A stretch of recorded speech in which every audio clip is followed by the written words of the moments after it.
mình nè khác quạt hiện lươn quạt bạc cài chẳng tới giờ đừng ai push quạt nước nóng speed nam muối và tái nè đã hiện nơi tới comment ban đây thấy dương push rồi và đã dương push nơi speed nam muối đại phụ quạt anh tập trong xã ban khác quạt trong đa tập tâm kia rồi viên people là rèn thế thì chúng mình đang result là rèn thế chẳng tới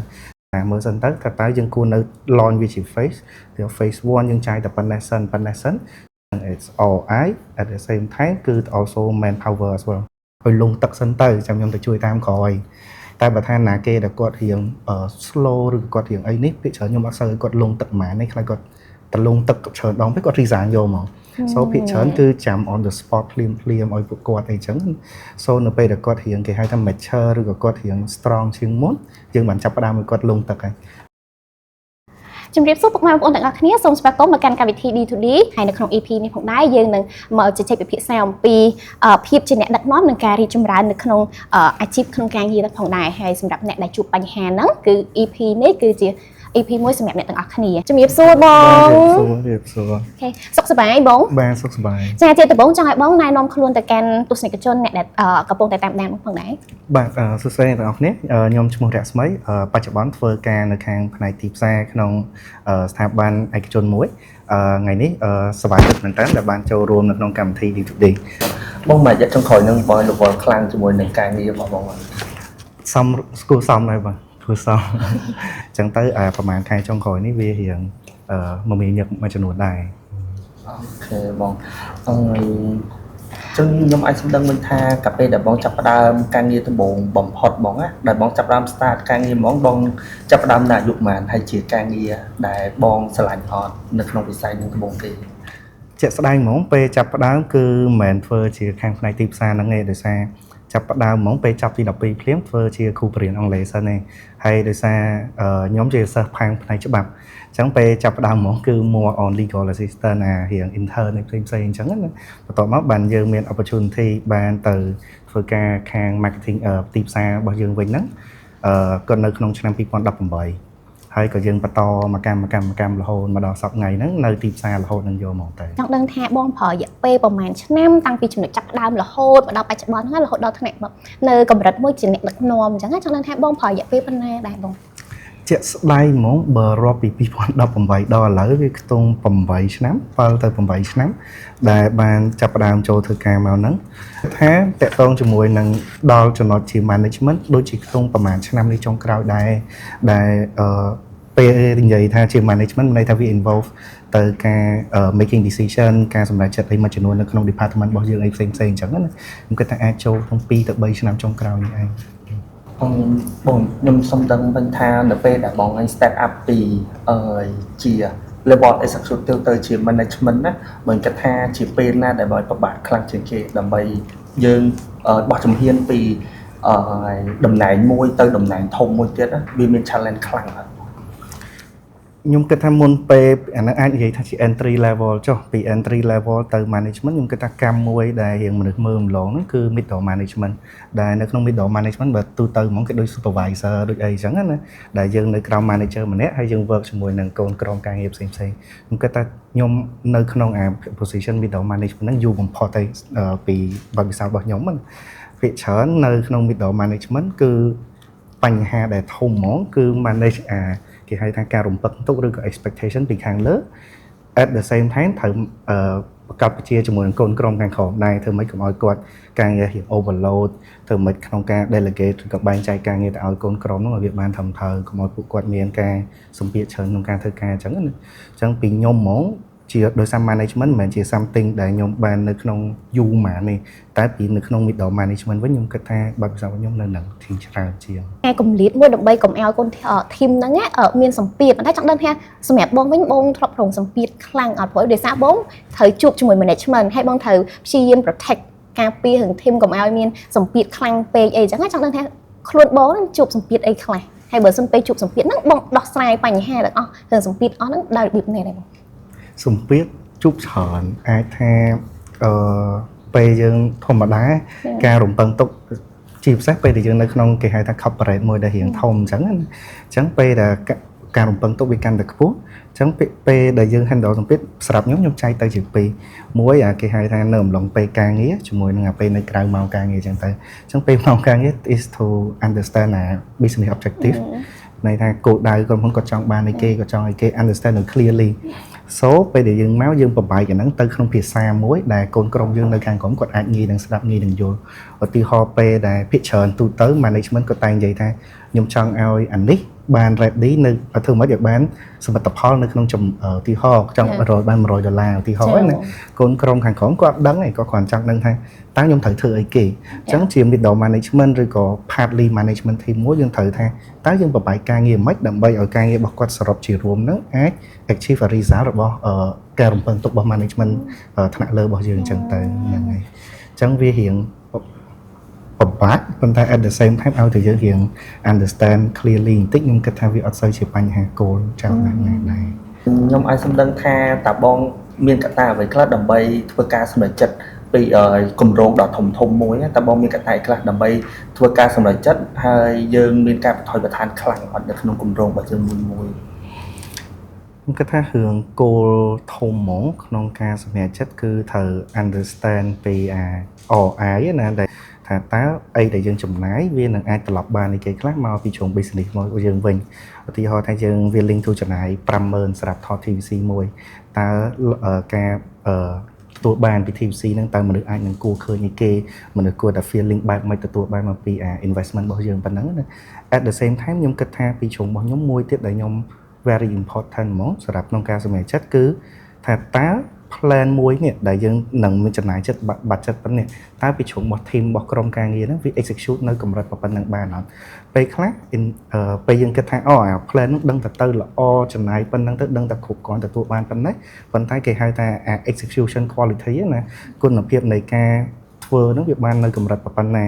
អញ្ចឹងត្រូវមើលដែរថាតើ capacity team របស់យើងនឹងវាមិនអីមិនមុននឹងយើងសម្រេចចិត្តថាយើងគួរទៅ direction នឹងមួយនឹងបានអត់ពេលខ្លះយើងមានលុយ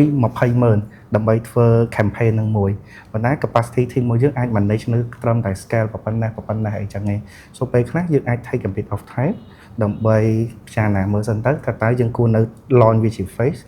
phase 1យើងចាយតែប៉ុណ្ណេះសិន so យើងវាអត់ចាំបាច់គេហៅថា overload ពេកនៅក្នុង period of launching ក្នុងពេលតែមួយអីចឹងណាពីខ្ញុំគិតថាវា factor ពីរហ្នឹង it's ROI at the same time គឺ also manpower as well សម្រាប់ចិត្តទៅលើproject ណាមួយដែលសំខាន់ហ្មងណារបៀបមើលទៅអានឹង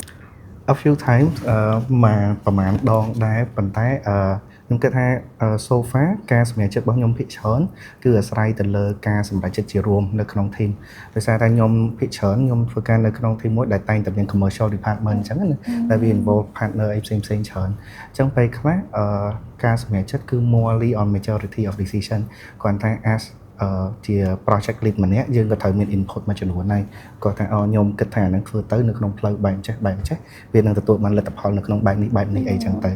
តែខ្ញុំគិតថាបើថា solely ថាអាហ្នឹងខ្ញុំនឹងធ្វើនឹងបានលទ្ធផលដោយការសម្រេចចិត្តផ្ទាល់ខ្លួនឯងហ្មងខ្ញុំគិតថាបទពិសោធន៍របស់ខ្ញុំឥឡូវវាអត់ទាន់ដល់ចំណុចប៉ុណ្ណឹងដល់នឹងហ្មងនេះប៉ុន្តែ I have ផ្ដល់ជា input ច្រើននៅពេល presentation ក៏ដូចជាការពិភាក្សានៅជាមួយ management អីផ្សេងចង់សួរបន្ថែមបងបន្តិចតើការសម្រេចចិត្តហ្នឹងបងធ្លាប់ជួបមានបញ្ហាឬក៏ការសម្រេចចិត្តមួយមានខុសឬក៏ជួបបញ្ហាអីយ៉ាងបងច្រើន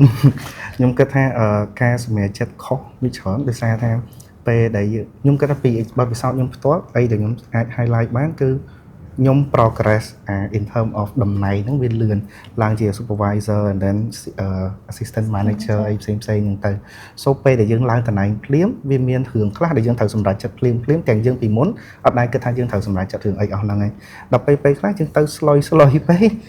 លទ្ធផលចេញមកវិញវាចេញមកអញ្ចឹងដែរដូចខ្ញុំបាននិយាយប្រាប់ទៅមេហមមុនហ្នឹងអញ្ចឹងណាពេលខ្លះខ្ញុំគិតថាplan នឹងគម្រោងហ្នឹងវាមើលទៅល្អមែនតើធ្វើទៅដឹងតែ work ហើយប៉ុន្តែដល់ពេលយើង execute ទៅវាប៉ះពាល់វាទៅជា team របស់យើងគាត់អត់ទាន់ clear ក្នុងការ scope នឹងអាចធ្វើទៅមិនល្អធ្វើមិនដល់ពេលជាក់ស្ដែងពេលគាត់ execute មកវាអត់ឃើញតាមសមិទ្ធផលដែលយើងបានpresent ទៅឲ្យថ្នាក់លើឯងអញ្ចឹងពេលចេញមកក៏វាមានបញ្ហាច្រើនអញ្ចឹងយើងត្រូវដោះស្រាយទាំង ROI របស់យើងក៏អត់ reach objective អីផ្សេងគឺ fail ទាំងអស់អញ្ចឹង so ប៉ុន្តែអាហ្នឹងក៏ជា key learning មួយច្រើនដែរ ពេលដែលយើងសម្រេចចិត្តខុសវាជាផ្នែកមួយដែលជួយឲ្យក្នុងការសម្រេចចិត្តយើងនៅពេលក្រោយវាបានល្អជាងមុនអញ្ចឹងផ្សេងៗខុសច្រើនដែរតែខ្ញុំគិតថាវាជាផ្នែកមួយនៃ career progress របស់យើងទាំងអស់គ្នាបាទ បងin term ពេលដែលមកធ្លាប់ទាំងសម្រាប់ចិត្តទៅលើគម្រោងធំក៏ដូចជាក៏មានប្រាជ័យខ្ញុំអាចសំដៅថានៅក្នុងបទពិសោធន៍របស់បងចិត្តថាតើអ្នកដឹកនាំគួរតែដឹកនាំមានចំណុចអីខ្លះដើម្បីឲ្យខ្លាចជាអ្នកដឹកនាំល្អហើយមានប្រសិទ្ធភាពនៅក្នុងគម្រោងឬក៏នៅក្នុងយើងអាចដឹកនាំក្រុមការងារឲ្យមានប្រសិទ្ធភាពបានដើម្បីអាជីវខ្ញុំគិតថា leadership style វាផ្សេងៗគ្នាច្រើនហើយទៅតាមស្ថាប័នមួយគេត្រូវតម្រូវការដឹកនាំឬក៏ការគំនិតរបស់យើងវាទៅតាមផ្សេងៗគ្នាដែរខ្ញុំគិតថានៅក្នុងគេហៅថាស្ថាប័នខ្លះ it's a very result oriented បើន័យថាផ្ដោតទៅលើលទ្ធផលច្រើនតែនៅក្នុងស្ថាប័នខ្លះគាត់ចង់ដើរទៅតាមគ្នារវាង people oriented ហើយជាមួយនឹង result oriented ចឹងទៅខ្ញុំ so far ដែលខ្ញុំបាន work មកទាំងប្រហែល in term of my leadership style ខ្ញុំរៀង more balance រវាង result ជាមួយនឹង people ច្រើនជាង I rather ទទួល achieve result នៅក្នុងកម្រិតមួយដែលវាមិនណាស់ណាប៉ុន្តែ people ខ្ញុំ at the same time មាន space សម្រាប់ grow ដើរទៅជាមួយគ្នាបន្តអញ្ចឹងពេលដែល properly go គេហៅថា head of department ជាខ្លួនឯងផ្ទាល់ឥឡូវហ្នឹងណា result oriented វាសំខាន់ដោយសារថាយើង hold មកផ្នែកធំដែល contribute ទៅលើ business នឹងមួយផ្នែករបស់យើងមួយវាជួយទៅ business មិនអញ្ចឹងយើងត្រូវតែធ្វើម៉េច more shifting គំនិតរបស់ខ្ញុំណាទៅជា more result at the same time ក៏នៅតែ keep ដែរ people នឹងថាតើធ្វើម៉េចពេលដែលធ្វើការពួកគាត់នៅតែអាចបដិបដាខ្លួនឯងបានពួកគាត់អាច learn អីថ្មីបានប៉ុន្តែ at the same time also to ensure ថា business របស់ខ្ញុំក៏មិនវាថា fully just to nurture ឬក៏ថែទាំទៅ fully on the staff ពេកដែរ small balancing ពេលដែលយើងឡើង career progress ពីមួយកម្មទៅមួយកម្មអូខេបងចុះនៅក្នុងstyle ដែលបងគ្រប់គ្រងខ្ញុំអាចសំដៅថាតើបងត្រូវការ team បែបណា I think សម្រាប់in term of team ខ្ញុំគិតថាវាអាស្រ័យទៅតាមតើយើងក្នុង situation បែបណាខ្ញុំអាចឧទាហរណ៍បានគឺពេលដែលខ្ញុំនៅការក្រុមហ៊ុនចាស់របស់ខ្ញុំនឹងមួយដែលគេហៅថាកាន់ variety of function ណាឧទាហរណ៍ថាដោយសារខ្ញុំនៅផ្នែកទីផ្សារតែក្នុងផ្នែកទីផ្សារវាមានផ្នែកច្រើនអាចមានជា branding digital also នៅក្នុង digital យើងអាច break down ទៅជាដូច PR media មាន KOL ដែល influencer currently ហ្នឹងគឺគេធ្វើច្រើន so នៅតាមផ្នែកមួយពេលយើងយក team មក is also to ទី1 is hard skill ត្រូវតែ fit ជាមួយនឹងgoal ដែលយើងត្រូវការនៅក្នុងគ្រប់ function ប៉ុន្តែ in term of soft skill ខ្ញុំ really មើលឃើញថា team របស់ខ្ញុំហ្មងខ្ញុំចង់បាន someone ដែលអាចនឹង in term of work ethic វាត្រូវគ្នាជាមួយយើងគេតែងប្រើពាក្យទូទៅហ្មងបើយើងធ្លាក់ទឹកយើងធ្លាក់ទឹកទាំងអស់គ្នាបើយើងឡើងគោយើងឡើងគោទាំងអស់គ្នាអញ្ចឹងគេហៅថាអីគេពាក្យខ្មែររួមសុខរួមទុក្ខណាអញ្ចឹងខ្ញុំគិតថា in term of work ethic បែបហ្នឹងជាសម័យដែលខ្ញុំឃើញ team របស់ខ្ញុំច្រើនជាងទៀតខ្ញុំចង់ថាបើសិនជាបងមាន team ច្រើនណាបងមានយុទ្ធសាស្ត្រមួយខ្លះដើម្បីបែងចែកការងារនឹងទៅ team របស់បងឲ្យវា balance ណាន័យថាមិនអ្នកនេះច្រើនពេកម្នាក់នោះតិចពេកតើបងគិតថាបើមានចំណុចអីខ្លះដើម្បីបែងចែកការងារទាំងអស់ទៅ team របស់បងហ្នឹងគឺ balance គ្នាបានល្អខ្ញុំគិតថាពីជ្រុងខ្ញុំនិយាយទៅបើថាកូនក្រុមណាដែលធ្លាប់ធ្វើការមួយខ្ញុំឃើញវីដេអូហ្នឹងដឹងសើចពួកអីជាធម្មតាការបែងចែកការងារវាមិនអាចថា50-50ទេគ្រប់យ៉ាងពេលយើងធ្វើការវាមិនអាចមានខ្មៅហើយសវាតែមានប្រផេះមានអីខ្លះអញ្ចឹងពេលខ្លះក្រុមការងារខ្លះក្នុង project នឹងមួយក៏ធ្វើបានលឿនក៏យើងរុញ project ចូលខ្ញុំគិតថាអ្នកធ្លាប់ធ្វើការមួយយើងដឹងតើ team ណាគាត់រៀងបានធ្វើ push លឿនយើងនៅតែបន្ត push បន្តអញ្ចឹងប៉ុន្តែ at the same time ជា leader ម្នាក់យើងត្រូវតែ shadow គាត់បើន័យថាតាមដូចជាសម្ោអញ្ចឹងណា take care តែពេលដែលគាត់ overload ពេកហ្នឹងតែខ្ញុំនឹងត្រូវចាំ in នៅពេលណាត្រូវ support អីផ្សេងៗអីចឹងទៅខ្ញុំគិតថាអាហ្នឹងជា mon គេប៉ុន្តែបើ in term of team it's mainly ហ្មងគឺធ្វើមិនមាន project tracker ត្រឹមត្រូវធ្វើមិនមើលថាពីប្រចាំថ្ងៃហ្នឹងពួកគាត់ធ្វើអីគេខ្លះto ensure part ហ្នឹងអីចឹងទៅប៉ុន្តែ I thinkបើថាកុំឲ្យវា balance យកហ្មងតើតែ have a proper weekly WIP ទៅដែលដូចគេហៅថា work in progress meeting ផ្សេងៗអញ្ចឹងដើម្បី check នឹងពួកគាត់អីផ្សេងៗto add on one last point ហ្មងគឺ capacity របស់ team វាមិនអាចស្មើគ្នាអញ្ចឹងពេលខ្លះម្នាក់កាន់ការងារច្រើនតែមិនបានន័យថាគាត់ overload ទេអ្នកខ្លះ capacity គាត់នៅរៀងស្ទើរពេលខ្លះយើងមើលទៅការងារហ្នឹង ច្រើនតែក៏ពិតឧទាហរណ៍ capacity របស់គាត់រៀងស្ទើរពេលដាក់ការងារទៅមកល្មមខ្ញុំគិតថាតិចទេតែជាក់ស្ដែងអាហ្នឹងវា overload សម្រាប់គាត់ហើយអញ្ចឹងពេលខ្លះមិនមែនត្រឹមតែមើល in term of ការងារ but also capacity របស់ក្រុមការងាររបស់យើងហ្នឹងគាត់អាច handle បានប៉ុណ្ណាដែរអញ្ចឹង ស្ដាប់ទៅបងមុនហ្នឹងបងក៏បានបង្ហាញថាបងជួបជាមួយនឹងក្រុមច្រើនជាមួយមនុស្សច្រើនពេលខ្លះក្រុមក្នុងក្រុមហ្នឹងមានជំនាញខុសៗគ្នាអត់មែនទៅមួយគ្នាទាំងអស់ហើយអញ្ចឹងទៅចង់ដឹងថាបងមានត្រឡប់មិនដើម្បីแบบអភិវឌ្ឍខ្លួនឯងឲ្យរីកចម្រើនហើយរបៀបយើងខុសគ្នាពី team មិនណាយើងត្រូវធ្វើម៉េចដឹកនាំ team ឲ្យបានអញ្ចឹងចង់ដឹងថាបងឲ្យត្រូវអភិវឌ្ឍខ្លួនឯងបែបណាតើទៅមួយសមត្ថភាពការដឹកនាំវាផ្សេងៗអញ្ចឹងណាបងខ្ញុំគិតថាដើម្បីអីតិចគ្រីខ្ញុំគិតថា team តកាន់តែច្រើនពិបាក personality មនុស្សកាន់ច្រើនតិច highlight តិចwith the new generation of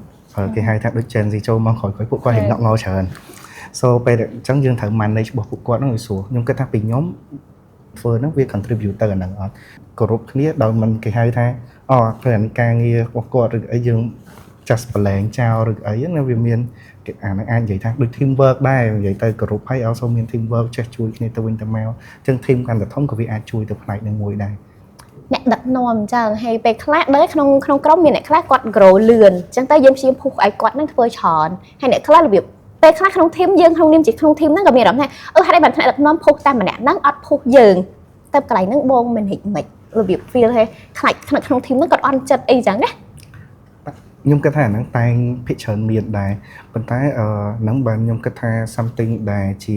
head of department មួយយើងត្រូវ work មួយ HR closely ហ្នឹងHR department អញ្ចឹងណា how to យើង build career plan ឲ្យពួកគាត់ម្នាក់ៗហ្នឹង separately ឲ្យពួកគាត់ដឹងថាតើគាត់នឹងទៅណានៅផ្លូវមួយណាក៏ពិតត្រូវមនុស្សម្នាក់អ្នកខ្លះគាត់រៀងលឿនគាត់ប្រកែអញ្ចឹងទៅយើងនឹងអាច push គាត់នៅក្នុង speed ណាមួយប៉ុន្តែអ្នកដែលរៀងនៅស្ទើរក៏មិនបានន័យថាយើងអត់ push ដែរប៉ុន្តែយើង push នៅ speed ណាមួយដែលពួកគាត់អាចទទួលយកបានហើយมันមានគេហៅថាសម្ពាធមួយពិបាកក្នុងការទទួលយកក្នុងការក្រដូចផឹងសូអីដែលខ្ញុំធ្វើគឺ have a frequently one on one ជាមួយគាត់ talk ជាមួយគាត់ការងាររបស់គាត់ stuck នឹងណាយើងចាំ in right away អញ្ចឹងណាតែបើអ្នកដែលមានរៀង capacity ខ្ពស់ខ្ញុំរៀងបដៅបន្តិចខ្ញុំតែងប្រើពាក្យមួយក្រុមការងារថាឲ្យលងទឹកសិនទៅចាំខ្ញុំទៅជួយតាមក្រោយតែបើថាណាគេដែលគាត់រៀង slow ឬគាត់រៀងអីនេះពាក្យច្រើនខ្ញុំអត់សូវឲ្យគាត់លងទឹកហ្មងនេះខ្លាចគាត់ទៅលងទឹកច្រើនដងពេកគាត់ resign យកមកសូការឲ្យបុគ្គលិករបស់យើងហ្នឹងគាត់ពេលខ្លះលងទឹកអីខ្លះអញ្ចឹងទៅបានគាត់រៀងមានអា learn how to survive ណារៀនរស់នៅខ្លះខ្លួនឯងអញ្ចឹងទៅយូរទៅគាត់នឹង strong ឯងតែហ្នឹងជា belief របស់ខ្ញុំឯងហ្នឹងអូខេបងចូលខ្ញុំបានមកច្រើនដែរខ្ញុំចង់ដឹងថានៅពេលដែលមកទៅជាអ្នកគ្រប់គ្រងនៅក្នុង management level មិនសំដឹងថាបើគិតថាបញ្ហាដែលបងឯង work មួយនឹង Gen Z ជំនាន់ក្រោយហ្នឹងបើគិតថាពិបាកខ្លាំងអត់នៅក្នុងការ manage Gen Z អញ្ចឹងខ្ញុំគិតថាវាមិនមែនជាពិបាកតែវាអាចរាប់ជាគេហៅថា challenge ឬឧបសគ្គមួយដែរអញ្ចឹងគាត់ថាខ្ញុំពីខ្ញុំហ្មងធ្លាប់ធ្វើការកាលពីប្រហែលឆ្នាំមុនពីច្រើនប័ណ្ណពិសោធន៍របស់ខ្ញុំហ្មង work ជាមួយនឹងអ្នកគេហៅថាអាយុប៉ុនគ្នាណាការនិយាយស្ដីឬអីផ្សេងយើងអាចរៀងទៅ straight forward ឬក៏ថងយកមកបានតែជាមួយនឹងខ្ញុំគិតថាពេលខ្លះយើងត្រូវរៀងនិយាយជាមួយគាត់នៅក្នុងផ្លូវមួយឲ្យគាត់យល់ពី purpose របស់យើងច្រើនជាង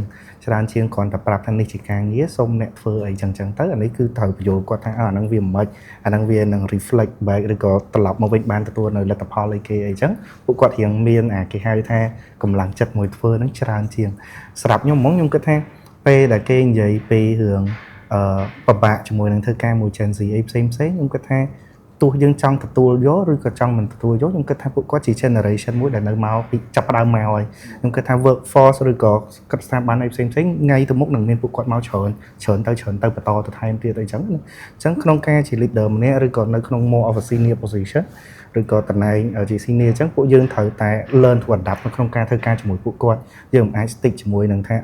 ពីរាប់ឆ្នាំមកខ្ញុំធ្វើការខ្ញុំដឹងតែរបៀបការនិយាយរបស់ខ្ញុំអញ្ចឹងការនេះអញ្ចឹងយើងនៅតែបន្តអញ្ចឹងឯងការបត់បែនការអីផ្សេងជាមួយនឹងពួកគាត់ក៏វាសំខាន់ដែរធ្វើមិនឲ្យការប្រស្រ័យតាក់ទងរវាងយើងជាមេក៏ដូចជាជាមួយនឹងក្រុមការងារហ្នឹងវាបានរលូននៅផ្សេងទៅអញ្ចឹងទៅចង់សួរបងបន្តិចបងធ្វើការមួយ Gen Z ច្រើនចង់ដឹងថាបងធ្លាប់ខូចចិត្តដោយសារ Gen Z អត់ច្រើនពួកគាត់ពីជ្រុងធ្វើការហ្មងថ្ងៃឧទាហរណ៍បើដែរលឺបើគាត់អត់សុបាយចិត្តគាត់ដាក់ច្បាប់ហ្នឹង3ថ្ងៃទៅពួកគាត់ មាន emotion ច្រើនខ្ញុំគាត់ថាមិនវាយអួរយកហ្មងតែមកផ្នែកដែលខ្ញុំធ្លាប់ធ្វើការជាមួយអញ្ចឹងពួកគាត់ពេលខ្លះរៀង emotional ច្រើនតែគាត់ថាវាយើងត្រូវតែ adapt ទៅ work ជាមួយគាត់បែបម៉េចខ្ញុំគិតថាអីដែល progress គេបទពិសោធន៍ឬបទពិសោធន៍ខ្ញុំយកហ្មងពេលធ្វើការមួយពួកគាត់3ខែដំបូងពិតជាពិបាកមែនមានក្រុមការងារមួយ funny ហ្មងពួកគាត់មកម៉ោង5កន្លះពេលនេះខ្ញុំទៅចូលដែរហើយគាត់ជាបុគ្គលិកចាស់អញ្ចឹងខ្ញុំចូលទៅម៉ោង5កន្លះខ្ញុំត្រូវចេញធ្វើការម៉ោង6ម៉ោង5កន្លះគាត់អត់សប្បាយចិត្តមួយការងារគាត់ទេគាត់មកដល់គាត់ប្រាប់ថាបងខ្ញុំសុំទៅផ្ទះមុនខ្ញុំក៏សួរវិញថាបងអីអនឡាញកាត់អីអនឡាញមានឈឺអីមែនណាអត់ទេអត់សប្បាយចិត្តចាំទៅគាត់ក៏សុំទៅផ្ទះមុនទៅថាពេលហ្នឹងវាថាឃើញទឹកមុខឃើញអីហ្នឹងដឹងថាទោះប្រឹងនិយាយទៅក៏វាទៅអត់រួចអញ្ចឹងគាត់ថាអត់អីទេអូនអញ្ចឹងទៅផ្ទះសិនចុះតែបើទៅនឹកឃើញកាលដូចចំនួនការខ្ញុំនៅចាប់ផ្ដើមធ្វើការនៅ entry level ឬអីដូចគាត់អញ្ចឹងមកសុំមេបែបអញ្ចឹងបែបត្រូវថ្មោងទៅវិញសួរស្អែកជួប one on one មួយមេតែជាមួយនឹងពួកគាត់សម័យនេះពួកគាត់រៀងមក open នឹងអារម្មណ៍គាត់ច្រើនតែអាហ្នឹងក៏វាជាចំណុចល្អមួយដែរបើន័យថាពេលគាត់មានបញ្ហាឬក៏គាត់មានអីផ្សេងគាត់នឹងប្រាប់យើងផ្ទាល់មកថាគាត់អត់សប្បាយចិត្តគាត់អត់អីអញ្ចឹងយើងថាតើបញ្ហាណាដែលយើងអាចជា advice ឲ្យគាត់ឬក៏ដល់ដំបូងមានមិនហើយគាត់យល់ថាកុំគិតអញ្ចឹងកុំចេះកុំចោះអីអញ្ចឹងទៅអញ្ចឹងគេហៅថា open conversation ណាការបើកនិយាយចិត្តជាមួយត្រង់មួយគ្នាវារៀងស្រួលដែរជាមួយនឹងពួកគាត់តែគ្រាន់ថារឿង emotion របស់ពួកគាត់អារម្មណ៍ពួកគាត់ហ្នឹងគឺខ្លាំងដៃដែរចា៎ចឹងចង់សួរបងបន្ថែមបន្តិចដោយសារអានេះ perspective របៀបសម្ដីខ្លួនខ្ញុំខ្លួនឯងក៏ធ្លាប់ជួបហ្នឹងខ្ញុំគិតថាទស្សនិកជនឬក៏អ្នកដែលកំពុងតែទស្សនាហ្នឹងប្រកាសជាអាចជួបហើយមានធ្លាប់គិតចឹងដូចគ្នាដែរឬគេនិយាយថា Gen Z ឬក៏មិនមែន Gen Z អាចជាផ្សេងដូចគ្នាគាត់អ្នកខ្លះគាត់ធ្វើការត្រឹម1ខែអីแบบ3ខែ6ខែអីគាត់ដូរការងារថ្មីទៀតហើយចឹងដឹងថាដូចបង level management level ចឹងទៅចង់ដឹងថាពេលដែលដូរការងារច្រើនយើងឃើញ CV អ្នកដូរការងារអីច្រើនចឹងបងមានគិតថា effect អត់ប៉ះពាល់អត់លើ CV ហ្នឹងខ្ញុំគិតថាសូម្បីតែខ្ញុំហ្មងប្រាប់ទៅអ្នកនរគ្នាឲ្យស្មោះត្រង់ខ្ញុំក៏ជាប្រភេទមនុស្សដែលដូរការងារច្រើនណាស់អញ្ចឹងក្នុងរយៈពេល8ឆ្នាំនេះខ្ញុំដូរដូចជា3ទៅ4ក្រុមហ៊ុនដែរអញ្ចឹងជាក់ស្ដែងទៅវាខ្ទង់2ឆ្នាំ average អីចឹងពីខ្ញុំហ្មងខ្ញុំគិតថាអាហ្នឹងដល់ចំណុចឥឡូវនេះបើយើងដឹងថាវាពិបាកមួយផ្នែកខ្ញុំគិតថាវាមាន pro and con ចំណុចល្អចំណុចខុសរបស់វាគាត់ថាចំណុចល្អគឺគាត់ថាពេលដែលយើង move ពីកន្លែងទៅមួយយើងបាន experience អីថ្មីច្រើនដឹងអានេះពី industry ខ្ញុំដូរ4 company បានន័យថា4 industry ហ្មងមិនមែននៅ industry តែមួយទៀតអញ្ចឹងវាធ្វើឲ្យខ្ញុំបាន learn បានច្រើនអីបានច្រើនប៉ុន្តែ the con ដែលបញ្ហាដែលមិនល្អហ្នឹងខ្ញុំមើលឃើញគឺត្រង់ថាពេលដែលខ្ញុំទៅចំណុចឧទាហរណ៍ទៅស្ថាប័នមួយថ្មីទៀត industry ថ្មីមួយទៀតវាពិបាកក្នុងការខ្ញុំយល់នៅស៊ីជម្រៅចំណុចរបស់ក្រុមហ៊ុនហ្នឹងដើម្បីថាតើយើងនឹងទៅអូសមិនអញ្ចឹងពេលទៅដល់វាត្រូវ learn ច្រើនវាត្រូវអីនេះច្រើនសូម្បីថាពី industry មួយទៅ industry មួយឧទាហរណ៍FMCG ជាមួយ healthcare ចុះ process នៃ industry មួយហ្នឹងឬក៏នេះវាខុសគ្នាខ្លាំងណាស់របៀបក្នុងការធ្វើការគំនិត mindset របស់យើងក្នុងការធ្វើការវាផ្សេងគ្នាខ្លាំងអញ្ចឹងបើបងប្អូន Gen Z ក៏ដោយបើពួកគាត់មានការផ្លាស់ប្ដូរច្រើន for រយៈពេលឥឡូវហ្នឹងខ្ញុំគិតថាវាមិនប៉ះខ្លាំងទេប៉ុន្តែខ្ញុំគិតថាបើយើងចង់ច្បាស់ឬក៏យើងចង់ឡើងដល់ management level ណាមួយខ្ញុំគិតថាតើតែ stick ជាមួយ industry ឬក៏ជាមួយក្រុមហ៊ុនហ្នឹងឲ្យបានរយៈពេលយូរបន្តិចយ៉ាងហោចយូរហ្នឹងបានន័យថា3ទៅ4ឆ្នាំអីចឹងធ្វើម៉េចឲ្យដឹងពី industry ហ្នឹងយកហ្មង learn អីយកហ្មងបានយើង step up តទៅទៀតចឹងទៅប៉ុន្តែខ្ញុំគិតថាការផ្លាស់ប្ដូរពីកន្លែងមួយទៅកន្លែងមួយវាមាន reason របស់វាដែរពេលខ្លះខ្ញុំក៏ចង់ឲ្យក្មេងៗឬក៏បងប្អូនជំនាន់ក្រោយគាត់មានអារម្មណ៍ថាបើខ្ញុំនៅកន្លែងហ្នឹងវា toxic ហើយខ្ញុំត្រូវតែបន្តនៅដោយសារខ្ញុំខ្លាចខូច CV អីចឹងឯងពេលខ្លះក៏យើងត្រូវ balance ដែរប៉ុន្តែក៏យើងអាច emotional ខ្លាំងពេកដល់ថ្នាក់ឲ្យតែមានរឿងបញ្ហាមកបន្តិចឬក៏គ្រាន់តែមេមិនលួងឬក៏អីផ្សេងយើងបែរទៅជាសុំដាក់ resign អីចឹងណាខ្ញុំគិតថាអាហ្នឹងជារឿងផ្នែកផ្សេងតែអីដែលខ្ញុំនិយាយហ្នឹងគឺតើវា toxic ឧទាហរណ៍ថាសម្ពាធការងារក៏ពិបាកមេក៏ធ្វើមេក៏រៀងណាស់ណាដាក់យើងខ្លាំងពេកអញ្ចឹងខ្ញុំគិតថា it's okay កុំ pressure ខ្លួនឯងថាឲ្យតែខ្ញុំដូរនឹងតែមានបញ្ហាក្រុមហ៊ុនផ្សេងមើលឃើញយើងហ្នឹងគេមិនពេញចិត្តយើងគេមិនអីខ្ញុំគិតថាវាមិនដល់ថ្នាក់កម្រិតប៉ុណ្ណឹងពេកទេបាទបងឲ្យចូលមកដល់ជំនួសបន្ទាប់ហ្នឹងខ្ញុំចង់ថាពេលដែលបានធ្វើការងារច្រើនគ្រប់គ្រងទាំង team មានទាំង management គាត់មកពីលើទៀតខ្ញុំមកខ្ញុំដឹងថាបែងចែកពេលវេលាបែបណារវាងការងារហើយនឹងពេលវេលាតខ្លួនរបស់ខ្លួនឯងពីខ្ញុំហ្មងគឺ ដោយសារតែពេលខ្ញុំគិតថាបទពិសោធន៍ពេលដែលយើងធ្វើការបានកាន់តែយូរអញ្ចឹងទៅអាភាពចាស់ទុំឬក៏ maturity ក្នុងការធ្វើការក្នុងការគិតអីផ្សេងៗក៏វាមកតាមនឹងជាក់ស្ដែងអញ្ចឹងពេលខ្លះយើងធ្វើការឧទាហរណ៍យើងធ្វើពីម៉ោង8ដល់ម៉ោង6អាពេលវេលាអស់ហ្នឹងគឺយើងបដោតទៅលើអាហ្នឹងហើយ focus ទៅលើអាហ្នឹងតែពេលយើងចប់ learn how គេហៅថារៀនធ្វើមិនឲ្យចេះបិទកុងតាក់នៃខួរយើងណាទៅវាថាអាហ្នឹងវាពិបាកវាមិនមែននិយាយថាគាត់អ្នកទាំងអស់គ្នាឲ្យទៅចប់ពីម៉ោងធ្វើការអ្នកទាំងអស់គ្នាអាចបិទទៅកុំគិតពីការងារទៅវាបានហើយពេលខ្លះអា stress អាសម្ពាធអីផ្សេងៗវានឹងទាញមកហើយតែវាមកយើងគេហៅថាបង្វឹកការគិតរបស់យើងឲ្យយូរអញ្ចឹងទៅវានឹងស៊ាំហើយអាចបែងចែកដាច់រវាងការងារជាមួយនឹង personal អីចឹងតែធម្មតាពេលវេលាតែយើងធ្វើការច្រើនវាហត់អីច្រើនយើងគ្រាន់តែធ្វើមិន find hobby ឬក៏ទម្លាប់អីផ្សេងក្នុងដើម្បីសម្រាលនៅក្នុងការសម្ពាធអីការគិតអីផ្សេងបើសួរថាឲ្យមានច្បាស់គោលហ្មងឲ្យធ្វើមកឲ្យដាច់ខ្ញុំគិតថាពេលបទពិសោធន៍យើងកាន់តែពីមួយឆ្នាំធ្វើការយូរអីផ្សេងអញ្ចឹងទៅនឹងវានឹងស៊ាំមួយនឹងអាការសម្ពាធឲ្យបែងចែកអានឹងបាន clear ជាងមុនហ្នឹងpractice ដែលខ្ញុំបានធ្វើរៀងច្រើននឹងយកហ្មងគឺ learn គេហៅថារៀនធ្វើមិន take a break ពេលខ្លះដែរពេលការជំនាន់មុនខ្ញុំធ្វើការជួនកាលលេងច័ន្ទដល់អាទិត្យច័ន្ទដល់អាទិត្យតទៅរហូតយកហ្មងដល់មានពេលសម្រាប់អញ្ចឹងដល់ពេលដែលពេលខ្លះទោះអាដល់ពេលសម្រាប់ក៏ក្អួក្បាលយើងវានៅ running រហូតវាថានៅរហូតវានៅតែគិតអញ្ចឹងពេលខ្លះតើយើងរៀនចេះ take a break ពេលខ្លះចេះមានទុកពេលសម្រាប់ខ្លួនឯងហ្នឹងទៅបែងចែកខ្លួនឯងយកហ្មងវាអត់មានprotocol អីលើសនឹងបានចាប៉ុន្តែមួយទៀតបងដោយសារតែខ្ញុំឃើញមួយរយៈចុងក្រោយហ្នឹងគឺគេកំពុងតែពេញនិយមពាក្យ work life balance ខ្លាំងមែនតើបើគិតថាពាក្យ work life balance សម្រាប់អ្នកដែលកំពុងតែធ្វើការដូចដែលគាត់ត្រឹមតែចាប់ផ្ដើមធ្វើការតែគាត់គួរតែមាន work life balance ហ្នឹងគឺថាអាហ្នឹងវាជារឿងមួយដែលពាក្យថា balance ហ្នឹងខ្ញុំវាមិនអាច50អាពីជ្រុងបត់ពិសោធន៍ខ្ញុំផ្ទាល់ណា50បើន័យថាយើងធ្វើការ50នេះ50វារៀងពិបាកបន្តិចដោយសារថាការងារយើងព្រលឹមឡើងជាទូទៅ8ទៅ5ឬ8ទៅ6ហើយអញ្ចឹងវា consume time របស់យើងច្រើនអញ្ចឹង instead of គិតថាវាជា work life balance យើងអាចគេតែង term ថ្មីដែលគេនេះមកគេហៅថា work life integration ន័យថាយើង enjoy អាការងារដែលយើងធ្វើមករាល់ថ្ងៃហ្នឹងផងអីចឹងទៅវាយូរទៅវាយើងឡើងមើលឃើញវាទៅជាសម្ពាធមួយដែលវាថាឲ្យតែខ្ញុំធ្វើការខ្ញុំ stress ហ្នឹងការពេលខ្ញុំ start ការងារដំបូងខ្ញុំពាក្យច្រើនខ្ញុំគិតចឹងដែរឲ្យតែខ្ញុំមកធ្វើការពីម៉ោង8ដល់ម៉ោង6ជាម៉ោងខ្ញុំ stress អញ្ចឹងពេលដែលម៉ោងខ្ញុំ stress តើចប់បើខ្ញុំមានអារម្មណ៍ថាខ្ញុំអាច relax បានតែអីដែលខ្ញុំអាចនិយាយថាអភិវឌ្ឍខ្លួនឯងពីតមករយៈចុងក្រោយនេះគឺខ្ញុំរៀងមើលឃើញខ្លួនឯងខ្ញុំសប្បាយនឹងអីដែលខ្ញុំធ្វើខ្ញុំទៅការងារខ្ញុំឃើញអាហ្នឹងជាអីដែលខ្ញុំថ្មីខ្ញុំសប្បាយអញ្ចឹងពេលដែលខ្ញុំធ្វើក៏ខ្ញុំរៀងអត់សូវមានអាសម្ពាធនឹងដែលខ្ញុំត្រូវការclear cut work ផ្សេង personal ផ្សេងអីចឹងទៅដូចខ្ញុំនៅ marketing ពេលខ្លះខ្ញុំធ្វើអា concert អីចឹងទៅ concert អីធំដល់ instead ពីមុនយើងគិតថាទៅ concert រៀប event hot ត្រូវធ្វើនេះផងធ្វើនោះផងឥឡូវអត់ទេទៅដល់វគ្គ set up អីចប់អស់ហើយទៅ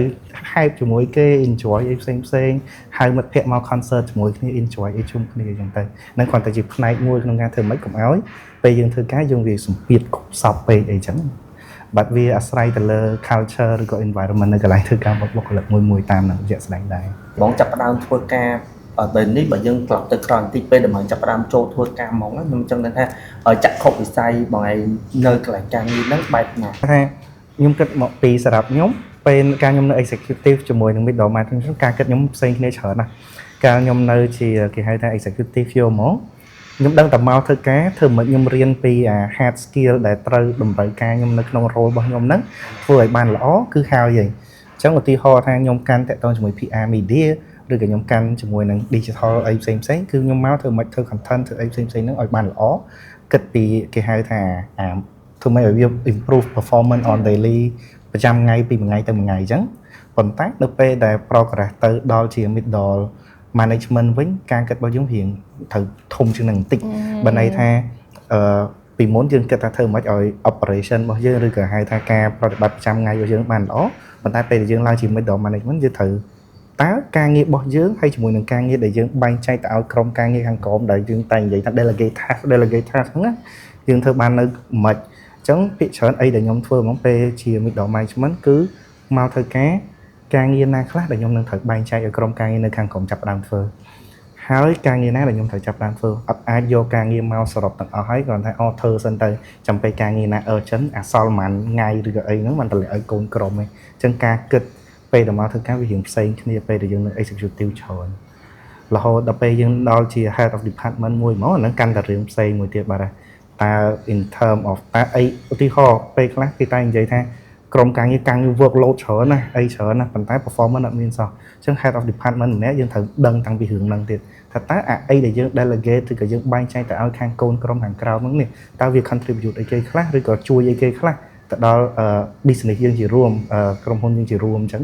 ជួយនៅជ្រុងមួយណាអញ្ចឹងត្រូវគិតការគិតវាតែផ្សេងគ្នាពីមួយកម្មទៅមួយកម្មអូខេបងចូលបើសិនជានៅក្នុងបងជាអ្នកគ្រប់គ្រង management level ហើយខ្ញុំចង់ដឹងថាបើសិនជាឲ្យបងពិពណ៌នាពីតាមបទពិសោធន៍របស់បងឯនៅក្នុងបទពិសោធន៍របស់បងពិពណ៌នាពាក្យដែលតកតងមួយនឹងអ្នកគ្រប់គ្រងតើបងនឹងពិពណ៌នាពាក្យអ្វីពេលខ្លះដូចឪគេបន្តិចពេលខ្លះដូចតួចិត្តអាក្រក់ពេលខ្លះដូចតួចិត្តល្អវាមិនដឹងរកពាក្យមិនតែគ្រាន់តែវាសុបាយ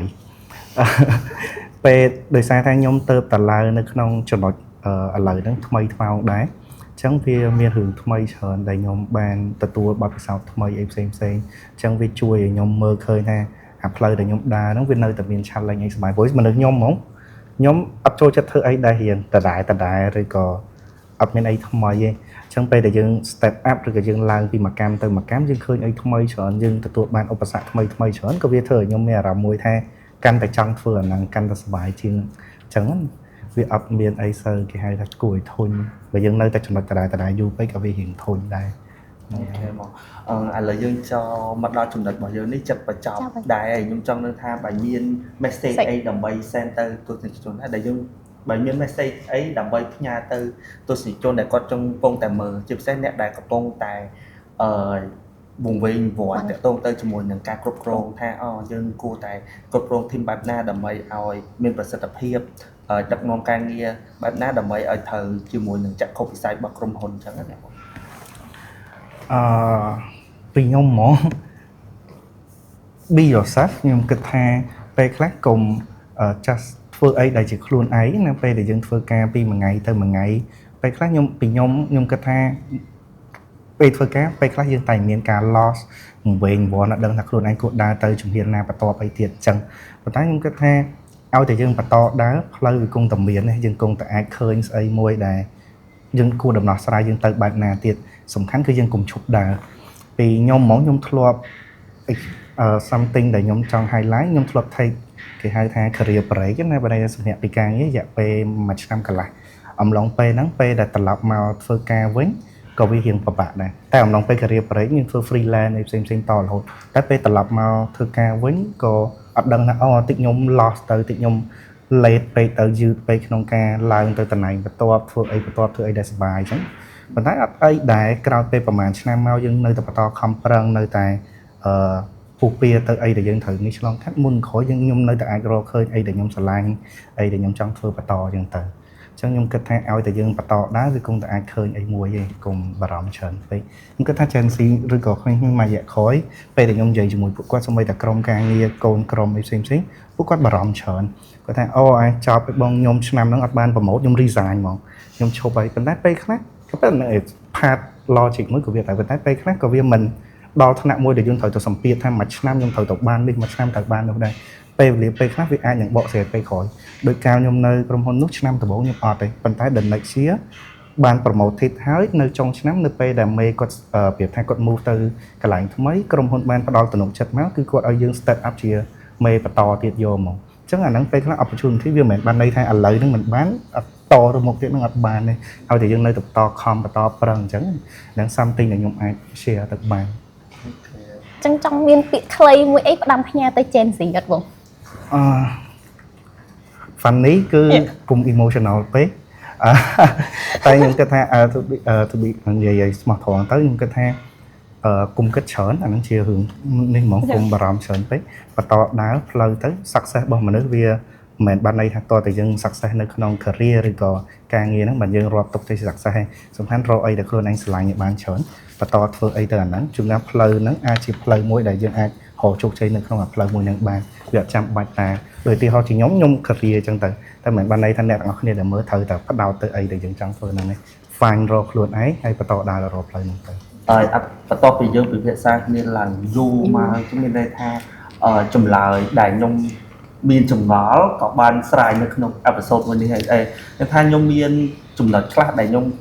សួរសំណួរខ្លួនឯងច្រើនដងតែនៅពេលដែលយើងបានមកស្ដាប់បងចែកម្លែកទៅបានយើងដឹងថា